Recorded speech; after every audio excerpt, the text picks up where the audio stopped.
Épître aux Philippiens chapitre 4. C'est pourquoi, mes bien-aimés et très chers frères, vous qui êtes ma joie et ma couronne, demeurez ainsi fermes dans le Seigneur, mes bien-aimés. J'exhorte Évodie et j'exhorte Syntyche à être d'un même sentiment dans le Seigneur. Et toi aussi, fidèle collègue, oui, je te prie de les aider, elles qui ont combattu pour l'Évangile avec moi, et avec Clément et mes autres compagnons d'œuvre, dont les noms sont dans le livre de vie. Réjouissez-vous toujours dans le Seigneur, je le répète, réjouissez-vous. Que votre douceur soit connue de tous les hommes.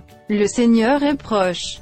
Ne vous inquiétez de rien, mais en toute chose faites connaître vos besoins à Dieu par des prières et des supplications, avec des actions de grâce. Et la paix de Dieu, qui surpasse toute intelligence, gardera vos cœurs et vos pensées en Jésus-Christ. Au reste, frères, que tout ce qui est vrai, tout ce qui est honorable, tout ce qui est juste, tout ce qui est pur, tout ce qui est aimable, tout ce qui mérite l'approbation, ce qui est vertueux et digne de louange, soit l'objet de vos pensées.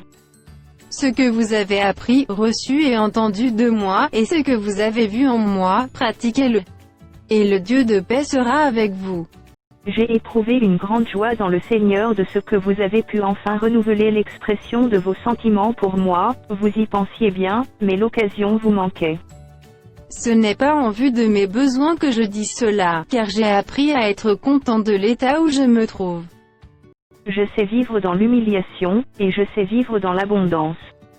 En tout et partout j'ai appris à être rassasié et à avoir faim, à être dans l'abondance et à être dans la disette. Je puis tout par celui qui me fortifie. Cependant vous avez bien fait de prendre part à ma détresse.